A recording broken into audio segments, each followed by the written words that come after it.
स्वागत है जीवित परमेश्वर की जीवित हजूरी में। आमीन।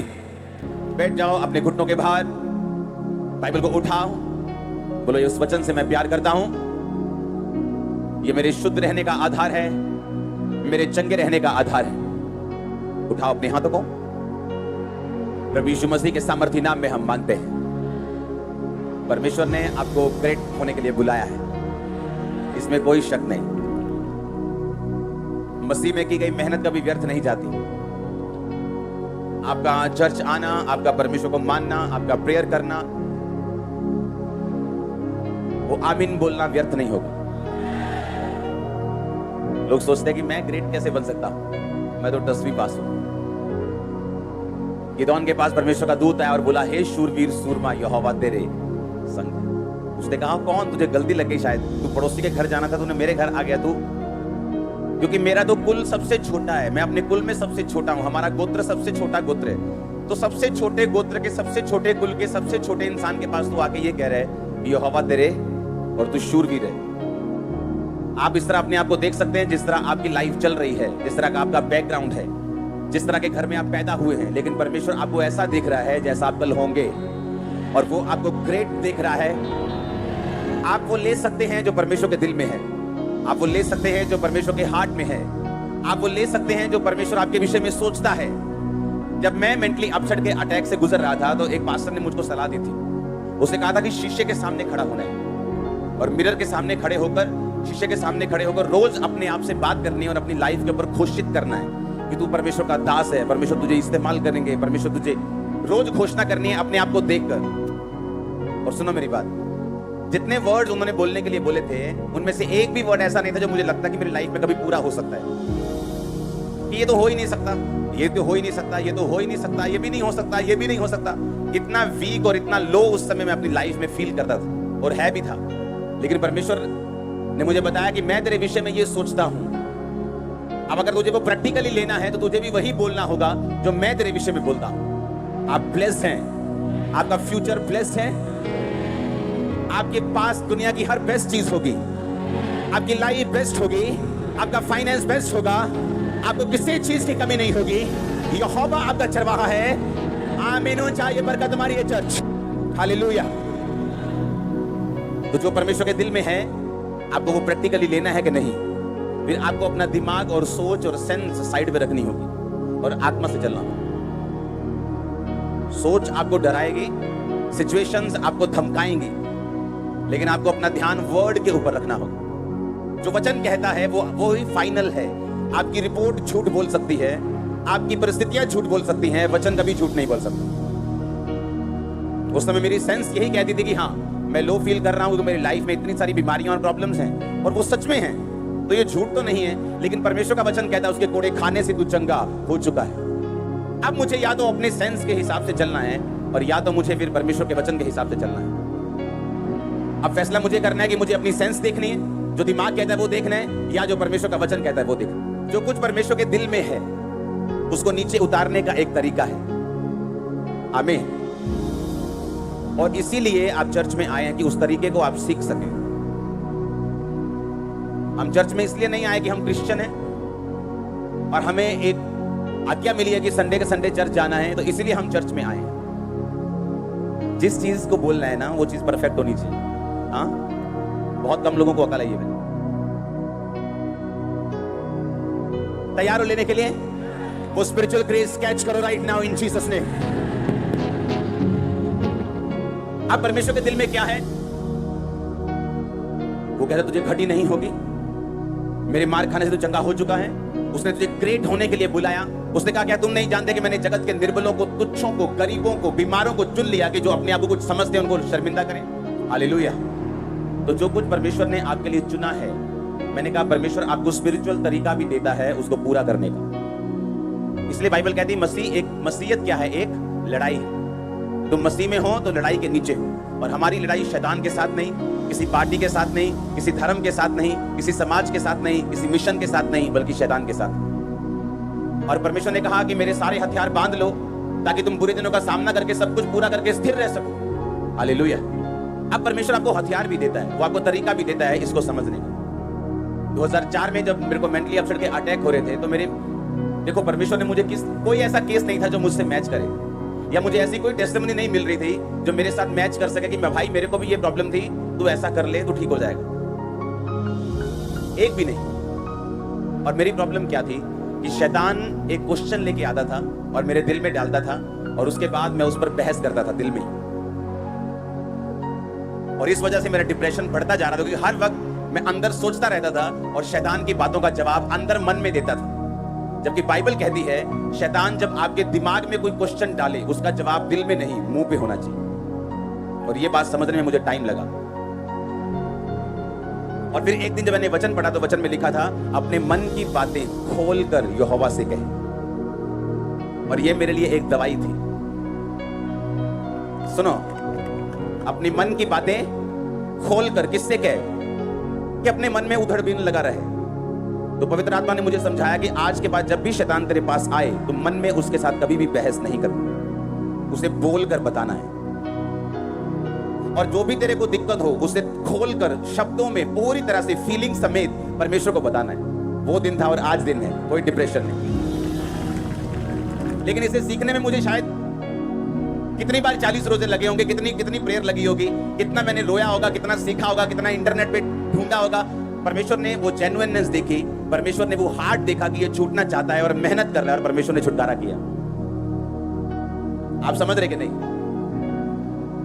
तो परमेश्वर आपको आत्मिक हथियार भी देगा कि आप लोग उस सिचुएशन से छूट सकें जो आपको तंग कर रही है, या जहां आप जाना चाहते हैं और परमेश्वर आपको लेके जाना चाहता है, वो आपको आत्मिक तरीके देगा जो चर्च में आप सीखते हैं। थर्सडे के वचन को सेकंड पार्ट में कंटिन्यू करूंगा मैं, रोमियो 1 उसकी 11 आयत। क्योंकि मैं तुमसे मिलने की लालसा करता हूं कि तुम्हें कोई आत्मिक वरदान दूं जिससे तुम स्थिर हो जाओ। पौलुस क्या कह रहे हैं कि मैं तुमसे मिलने की लालसा रखता हूं, तुम्हें कोई आत्मिक गिफ्ट दूं ताकि तुम क्या हो जाओ? स्थिर हो जाओ। मैं 3 गिनूंगा, आप सब लोग एक मन होके ऊंची आवाज में ये पढ़ेंगे। सब अपनी बाइबल खोल लो, नहीं है तो स्क्रीन की ओर देखो, अगली बार बाइबल लेके आओ। 1 2 3 पढ़ो।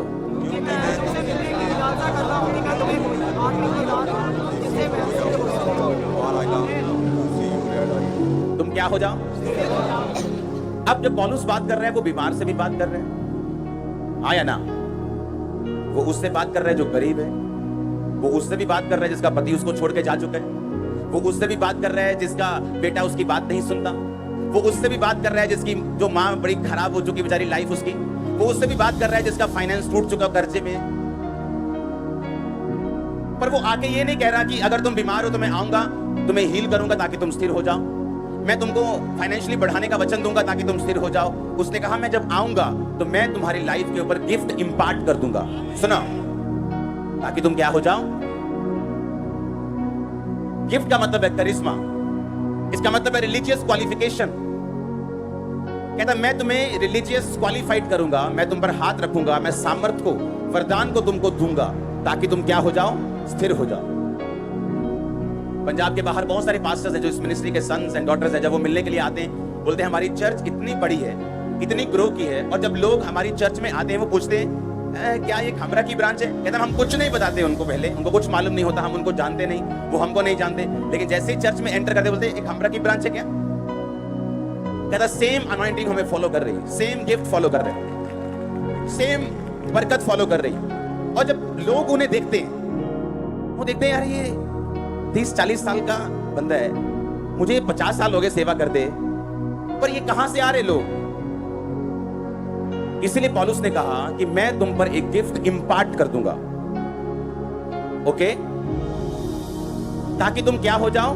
स्थिर हो जाओ।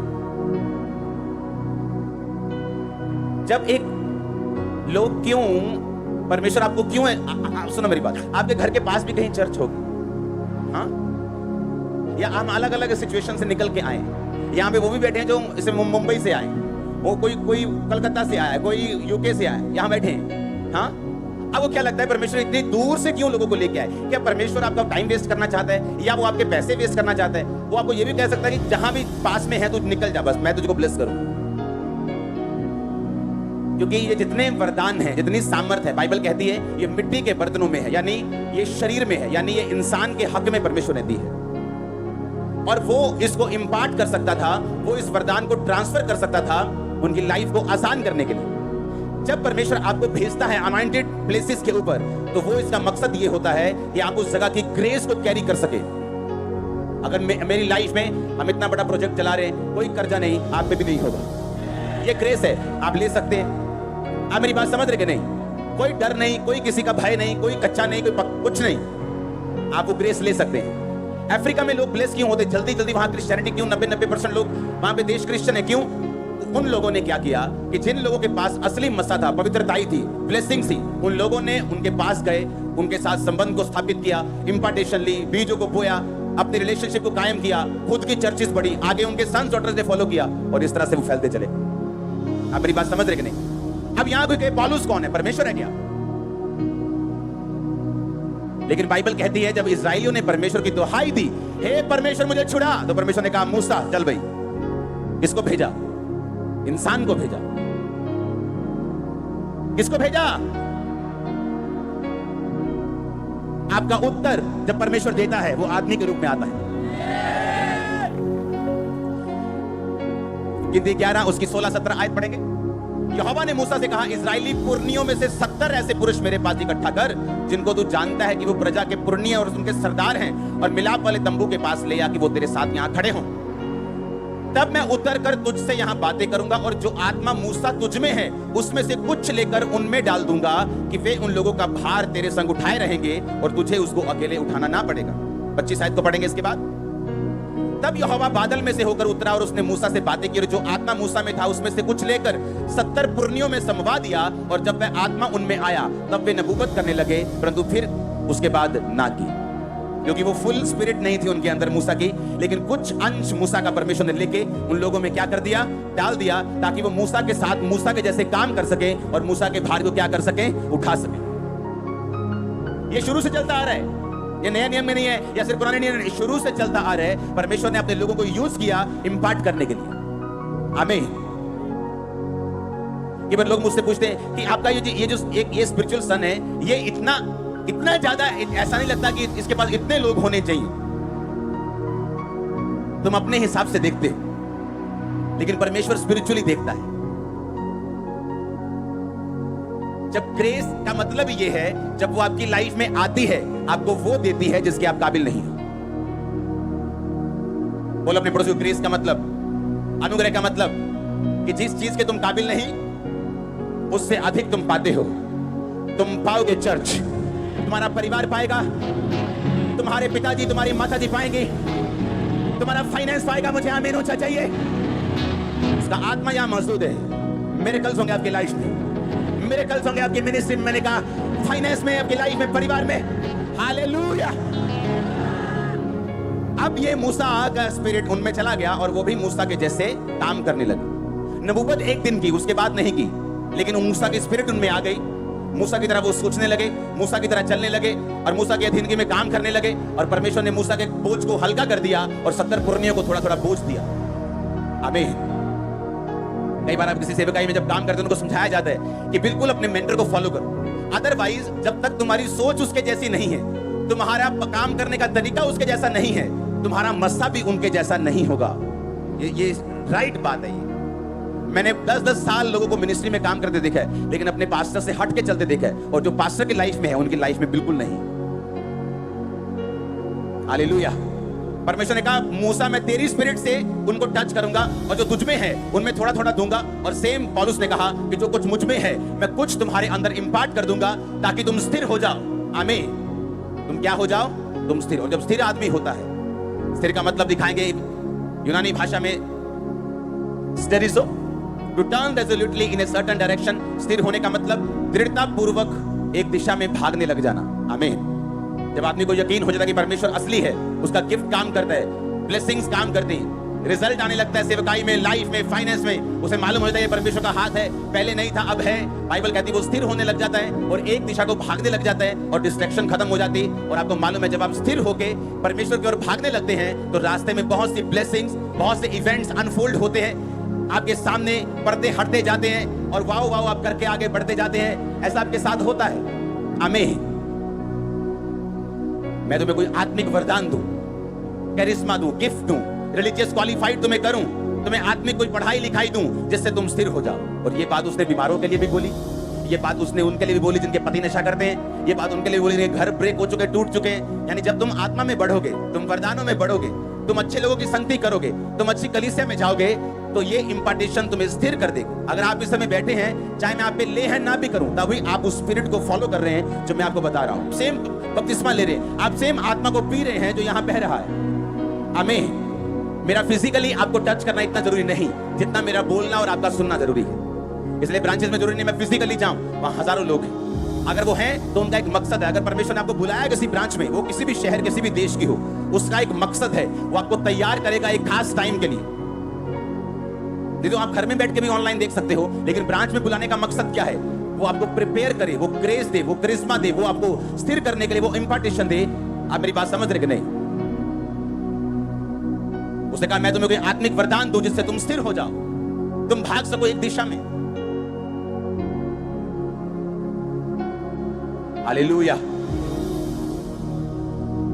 और सबसे जरूरी क्रिश्चियनिटी में क्या है? एक दिशा में भागना। लोग ऐसे ऐसे भागते हैं, हाँ, कभी इधर चले गए, कभी दारू पीने चले गए, कभी लड़की के पीछे भाग गए, वो इस तरह से भागते हैं। और पौलुस कहता है जिनके जिंदगी में आत्मिक ब्लेसिंग्स हैं वो सीधा भागते हैं। और इसीलिए जो लोग अनॉइंटेड संगतियों में जुड़े हुए हैं वो सीधा भागते हैं। उन्हें पूरा यकीन होता है कि परमेश्वर असली है। आमीन। और यही सब कुछ, यही गेम है। बोलो तो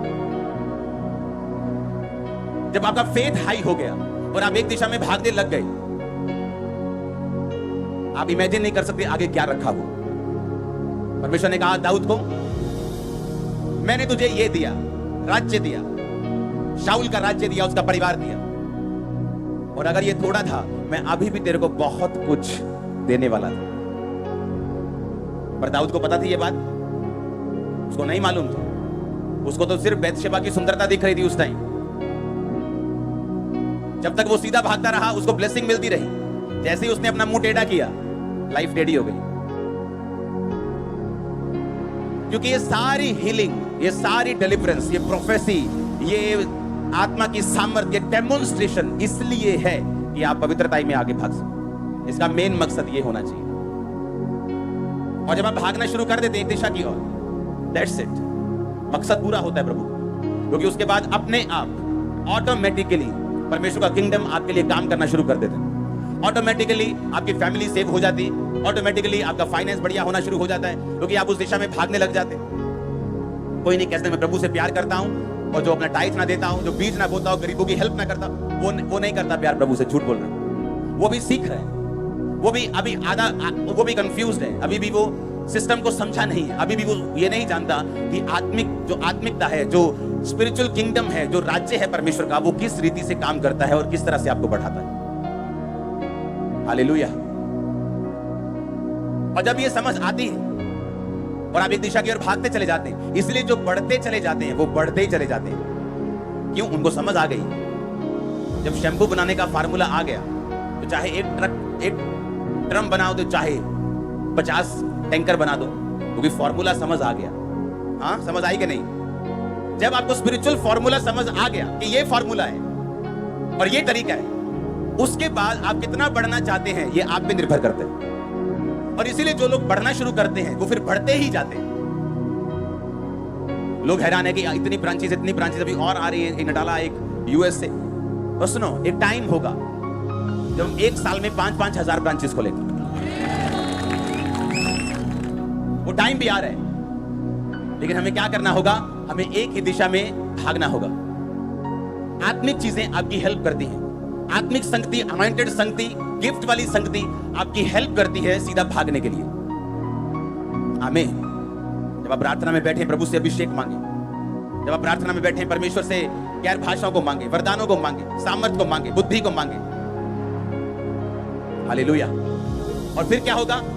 आप एक दिशा में भागना शुरू करेंगे, आपकी लाइफ मजबूत होगी, विश्वास मजबूत होगा, आप भागेंगे और किंगडम अपने आप काम करेगा।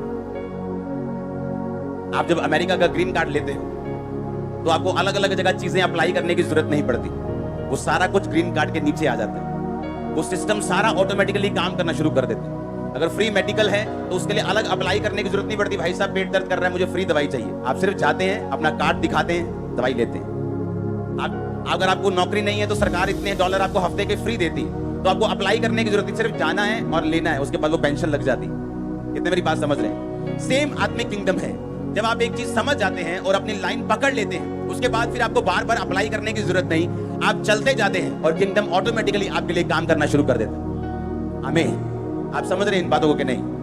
मूसा ने कहा मेरा काम आसान करने के लिए मुझे 70 लोग, परमेश्वर ने कहा दे, मैं तेरी आत्मा लेकर उनमें संभाऊंगा, वो तेरी तरह सोचेंगे, तेरी तरह कार्य करेंगे। पौलुस ने भी सेम कहा कि जब मैं आऊंगा तो तुम्हें वरदान दूंगा, तुम्हारे सिर पे हाथ रखूंगा, वरदान तुम्हारे अंदर जाएगा जिससे तुम स्थिर हो जाओ, स्थिर हो जाओ, टर्न रेजोल्यूटली एक जगह भाग सको, दृढ़ता के साथ एक ही दिशा में भाग सको और परमेश्वर से इधर उधर ना हो सको। वो आपको इतना ब्लेस करने वाले हैं, आप दिशा एक पकड़ेंगे और भागेंगे। हर डिस्ट्रैक्शन, शैतान की योजना नाश हो जाए। हर एक योजना जो शैतान की है, यीशु के लहू से आज नाश हो, होली गोस्ट फायर से नाश हो। परमेश्वर का रूह आपको छुए, आपके परिवार को छुए, आपकी चीजों को छुए, आपके घर को छुए, आपके लोगों को छुए। हर एक अंधकार की शक्ति श्रापित हो जो आपके पीछे लगी है। आपके दुश्मन आपके सामने हलीम किए जाएं, हम्बल किए जाएं यीशु मसीह के सामर्थ्य नाम में। आप बड़े, परमेश्वर आपके साथ चले। आप आगे जाए, वो आगे जाए। आप पीछे मुड़े, वो पीछे मुड़े। विश्वास से पीछे नहीं, दिशा में पीछे। आप जिस दिशा में जाए उस दिशा में परमेश्वर आपके साथ जाए। यीशु मसीह के नाम में उसका आत्मा को गाइड करे, आपकी अगुवाई करे। हर एक शरीर की ताकत, हर एक वो ताकत जो प्रभु से दूर करते आपकी लाइफ से नाश हो यीशु मसीह के नाम में। आज से आपकी स्पिरिट ओपन हो जाए, आत्मिक आंखें ओपन हो जाए। आमीन। वो पौलुस ने बीमार को भी यही कहा कि मैं तुम्हें कोई वरदान दूं, तुम स्थिर हो जाओ। इसका मतलब वो हीलिंग होगी। उसने कहा गरीब को भी मैं तुम्हें वरदान दूं जिससे तुम क्या हो जाओ, स्थिर हो जाओ। अगर एक व्यक्ति फाइनेंशियली कमजोर है और जब वो एक दिशा में भागता है और जब बाइबल पढ़ता है कि मुझे ये हुक्म पूरे करने हैं, मुझे टाइप देना है, मुझे पवित्रता में रहना है, आपको क्या लगता है क्या वो गरीब रह जाएगा? अगर एक बीमार जब अंगीकार करता है, उसके कोटे खाने से मैं चंगा हो चुका हूं, वो प्रार्थना करनी शुरू करता है और परमेश्वर के सारे नियमों को मानना शुरू करता है, क्या वो बीमार रह जाएगा? और जब वो चीजें काम करना शुरू करती हैं, आपका विश्वास बढ़ता है। आप मेरी बात समझ रहे कि नहीं? लेकिन उसको बाइबल कहती है वर्क आउट, काम करो अपने उद्धार के बारे में। अपने आप कुछ नहीं होगा। आपकी कोई प्रॉब्लम है क्या? आपको पता है कि बाइबल में आपकी प्रॉब्लम का हल कहां लिखा है? पता है? कितनों को पता है? हाथ खड़ा करो। ये देखो, अगर किसी को बेबी चाहिए तो बाइबल में कहां वो फायदा है कि वो तुझे संतान देगा? मालूम ही नहीं। जब मुझे ये नहीं मालूम कि परमेश्वर कहता क्या है। परमेश्वर ने कहा अपना मुकदमा लड़ो, अपना प्रमाण दो। क्या कहा उसने? अपना मुकदमा और अपना प्रमाण दो। कैसे लड़ोगे मुकदमा? वकील कैसे लड़ता है मुकदमा? कि इस बहन के बच्चे को छोड़ दिया जाए क्योंकि ये इकलौता है। ये बोलता है कि संविधान में क्या लिखा है। बोलो, वो जज के सामने कैसे जाता है? जज ना तो फीलिंग सुनता है, वो देखता है प्रूफ, सबूत किसके पास है। जज के साथ वकील आर्गुमेंट्स करता है कि जज साहब संविधान में ये लिखा है, तो इस लॉ के हिसाब से मेरे क्लाइंट को छोड़ा जाए या उसकी सजा कम की जाए या कुछ भी है। आपको अपने संविधान के बारे में मालूम है जो बाइबल आपके हाथ में है। ऐसे वकील हैं जो एक बार कोर्ट में जाने का 25 लाख रुपए लेते हैं। अगर एक बार आप चाहते हो कि वो आपको रिप्रेजेंट करे कोर्ट में, तो आप देखते हैं ना जब पॉलिटिशियन बड़े बड़े फंसते हैं तो उनके वकील जो होते हैं बड़े बड़े नाम वाले, 25 लाख 30 लाख एक बार जाने का उनकी फीस है। और ऐसे वकील भी हैं जो 2-4 हजार में भी आपका काम कर देते हैं। लेकिन जिनको संविधान की नॉलेज है, जो प्रैक्टिस कर करके पक चुके हैं, जिनको केसेस सॉल्व करने आते हैं, उनकी वैल्यू ज्यादा है। आपको मालूम ही नहीं बाइबल में कहां लिखा है कि वो आपकी संतान को ब्लेस करेगा। आपको मालूम ही नहीं बाइबल में कहां लिखा है कि उसके कोड़े खाने से आप चंगे हुए हो, या वो आपको फाइनेंशियली स्टेबल करेगा, आपको ब्लेस करेगा, आपकी हड्डी के मॉइस्चर तक को वो हील करेगा, हड्डियां सूखने से बचाएगा। बाइबल में लिखा है ये भी। एक एक वर्ड लिखा है, लेकिन हमने ढूंढा ही नहीं, हमने कभी अपना मुकदमा लड़ा ही नहीं, हम कभी संविधान में गए नहीं। हमने बाइबल को ऐसी पुस्तक बना दिया जो एक रिलीजियस पुस्तक है, और जिसमें से 2-4 शब्द कहीं से भी पढ़ लो, परमेश्वर खुश हो जाएगा, हाजिरी लग जाएगी। इसका मतलब अभी तक हम अपनी पुरानी सोच से नहीं निकले, अभी तक हम अपनी पुरानी स्पिरिट से नहीं निकले। जिन लोगों से हम निकले हैं अभी भी वही चीजें हमें फॉलो कर रही हैं। टिमोथी को 10 बार पढ़ेंगे और हील हो जाएंगे। आप उसको 20 बार पढ़ लो, 25 बार पढ़ लो। बात 20 या 25 बार पढ़ने की नहीं, बात पढ़कर समझने की और स्पिरिट में ग्रहण करने की। हालेलुया। जितनी शरीर में गर्मी ज्यादा है उतनी ही आत्मा में गर्मी आ ज्यादा है। हालेलुया। आप समझ रहे हैं मेरी बातों कि नहीं? आपने फाइट की नहीं, आप आत्मिक रीति से चले नहीं। एक पास्टर के पास एक औरत आई, वो पास्टर प्रभु में सो चुके हैं, तो वो औरत आके बोली कि मैं 10 साल से प्रेयर कर रही हूं अपने हस्बैंड के लिए कि प्रभु मुझे इस तरह का हस्बैंड दे, पर मेरी प्रार्थना को प्रभु ने अभी तक सुना नहीं। उसने कहा क्या कैसा हस्बैंड चाहती है? उसने कहा अच्छा, अच्छे वाला, गुड हस्बैंड चाहिए। उसने कहा कैसा अच्छा? गिटार वाला अच्छा, कि सिंगिंग वाला अच्छा, कि प्रीचिंग वाला अच्छा, कि बिजनेसमैन वाला अच्छा? कौन सा वाला अच्छा? प्रभु को क्लियरली बताना होगा तुझे। किसी को मीडियम हाइट पसंद है, किसी को हाई हाइट पसंद है, क्या कौन सा? उसने पॉइंट्स लिखे, मुझे इस तरह का हस्बैंड चाहिए, वो टीचर ना हो, उसने स्पेशल लिखा, उसकी मर्जी थी, वो ये हो, वो ये हो, वो ऐसा हो, वो ऐसा हो, वो ऐसा हो, वो ऐसा हो। 10 पॉइंट लिख के उसने प्रेयर करनी शुरू की और बाइबल के वचन लिए। जैसा उसने प्रेयर की, एग्जैक्ट आदमी 6 महीने के उसके पास था। 6 महीने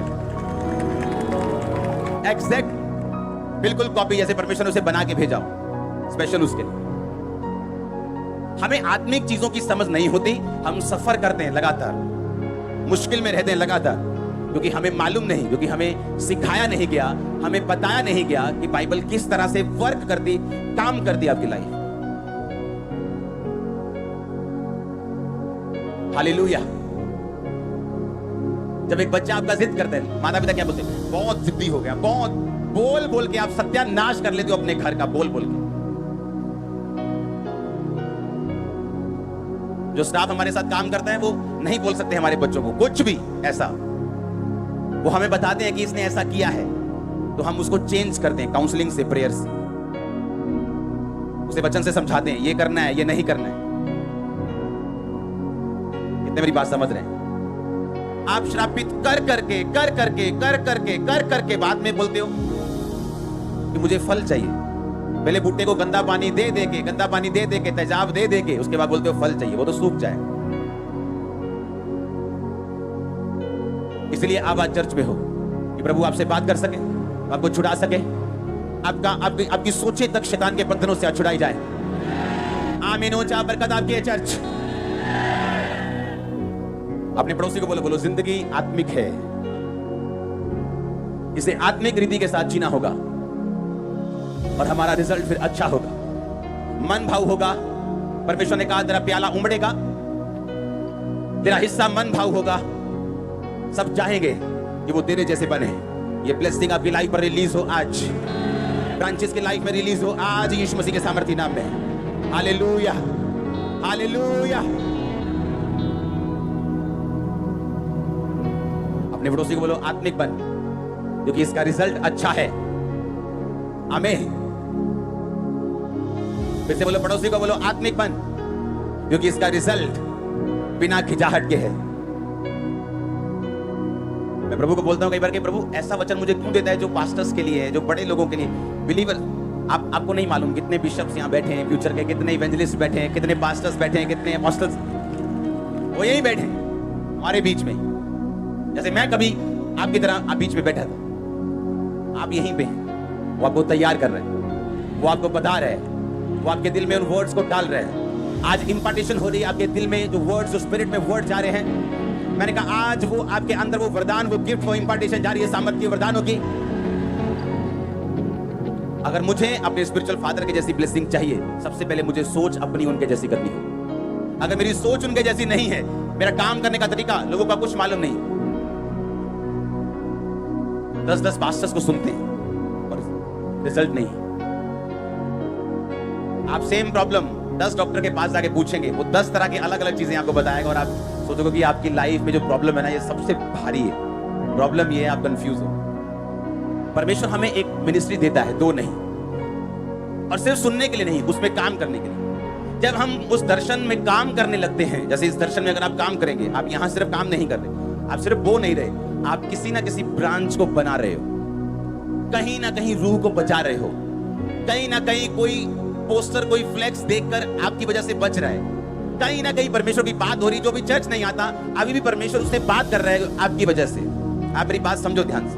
और जब आप एक ऐसे दर्शन में मिल जाते हैं, पौलुस कहता है कि जो लोग उसके दर्शन में उसके साथ थे, मकसद ये नहीं कि मेरी मिनिस्ट्री जो यहां पे होता है कहीं नहीं होता, ये सारी घमंड की बातें हैं। सुनो मेरी बात, एक विजन किस लिए कि मुझे मालूम है कि ये दर्शन है और मुझे उस दर्शन में शामिल होना है। और जब आप शामिल होते हैं वो ब्लेसिंग के हकदार बनते हैं। आप समझ रहे हैं? उस दर्शन में पौलुस ने कहा, अब मेरा परमेश्वर तुम्हारी हर एक खड़ी को महिमा से मसीह यीशु में पूरा करेगा। किन लोगों को? जिन्होंने पौलुस का साथ दिया था सुसमाचार को फैलाने के लिए, क्योंकि वो पौलुस के दर्शन में सहभागी हुए। पौलुस ने कहा परमेश्वर तुम्हारी घटी को पूरा करे, क्योंकि तुमने मेरे विजन को जो प्रभु ने मुझे दिया है उसको साथ लेके जाने में मेरी सहायता की है।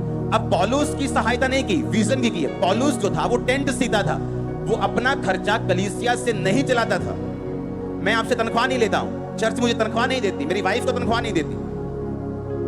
मेरा प्रिंटिंग प्रेस है जहां से मेरा खर्चा निकलता है। जो आप बोल रहे हो वो किंगडम में जाता है, उसको 20 लोग गिनते हैं, 10 लोग बैंक भेजते हैं, 25-30 लोग खर्चने वाले हैं, 40 लोग चेक करने वाले हैं। यहाँ वो नहीं है कि आया थोड़ा इधर कर दिया, इतना इधर मुड़कर रेट पे आना लिए बदला, तू ले जा यार पास जा फटाफट। ऐसा कुछ नहीं यहाँ पे। आता एक एक रुपया गिनता, बैंक में जाता, पक्के में खर्चा होता है, चेक साइन करता हूं मैं, चेक करके एवरीथिंग कंट्रोल में। अब होता क्या है, जब आप राइट विजन में जुड़ जाते हैं और परमेश्वर का काम होना शुरू होता है, परमेश्वर देखता है कि मेरा काम किसकी वजह से हो रहा है, ये रूह बची किसकी वजह से बची। एक बंदा आया चर्च में, कहता मैं सुसाइड करने जा रहा था और मैंने आपका पोस्टर देखा। ऐसे कहीं गली नुक्कड़ में पी के पड़ा था और वहां पोस्टर लगा हुआ था। उसने कहा मैंने पोस्टर देखा कि ये क्या है, चलो चल के देखते हैं। 10 साल पहले की बात है, 8 साल 9 साल पहले। चलो देखते हैं क्या है, मरना तो है ही। चर्च में आया, लाइफ चेंज हुई, नशा छोड़ा, आज अपने काम में बिजी है। कहां मरने वाला था। अब वो पोस्टर मैंने नहीं लगाया, मैंने आपको बोला, लगाया आपने। वो पैसा किसने दिया? कलीसिया ने। लगाया किसने? कलीसिया ने। तो परमेश्वर क्या देखता है कि मैं अपना रोल पूरा कर रहा हूं, हाँ। आप पूरा कर रहे हैं, हाँ, ब्लेसिंग मिलती है। आप देखते हैं मोस्टली जो चर्च के लोग हैं, जो आम आप अगर आप क्रिश्चियन देखेंगे तो बहुत ही ठंडे और बहुत ही निरुत्साहित लोग हैं। वो बहुत से लोगों से मैं मिलता हूं। पता है क्यों? ना तो उनकी मिनिस्ट्री उज्जवल है जहां वो जाते हैं, ना तो वो बोझ डालते हैं कि प्रभु का काम करो, पवित्रता में रहना है, प्रेयर में रहना है, फास्टिंग में रहो, प्रेयर में करो, ये करो, वो करो। ना तो वो बोझ डालते हैं और ना वो बोझ लेते हैं। और जब तक आप परमेश्वर का बोझ नहीं लेते, आप चक्करों में फंसे रहते हैं।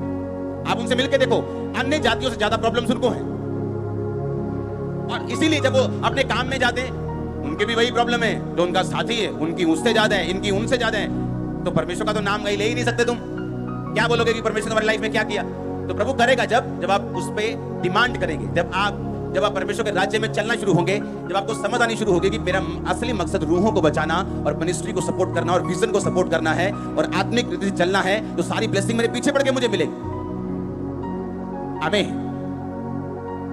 आपको अपना जो दिमाग है वो किंगडम माइंडेड राज्य के बारे में सोचना है। परमेश्वर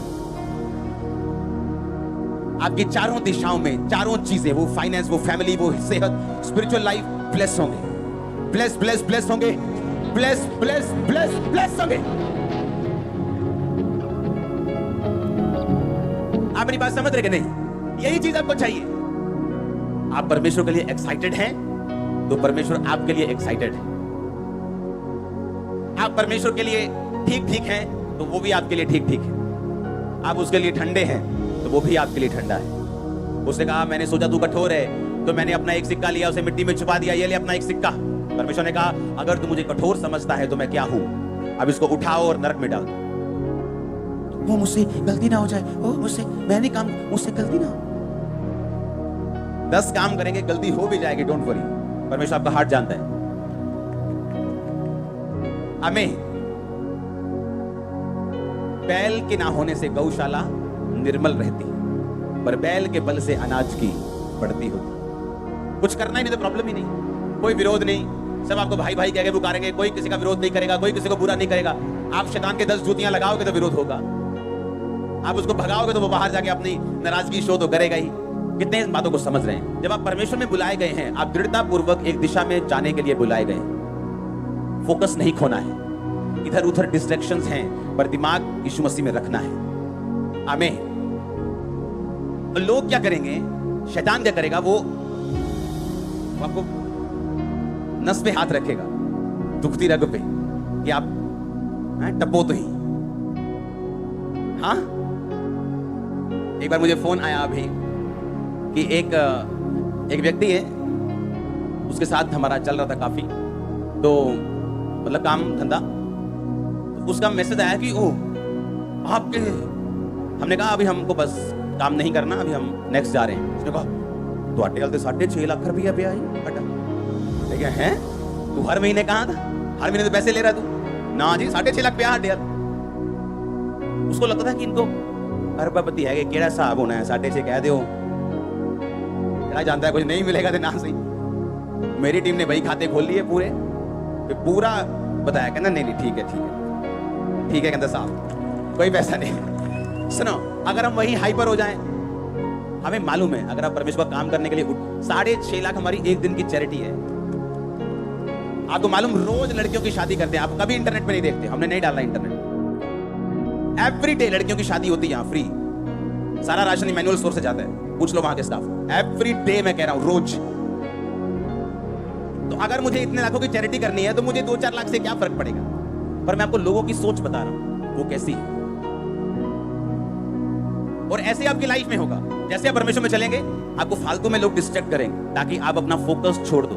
शैतान को मालूम है अगर ये एक दिशा की ओर भागता गया, इसे कोई बंदा रोक नहीं पाएगा, कोई ताकत रोक नहीं पाएगी।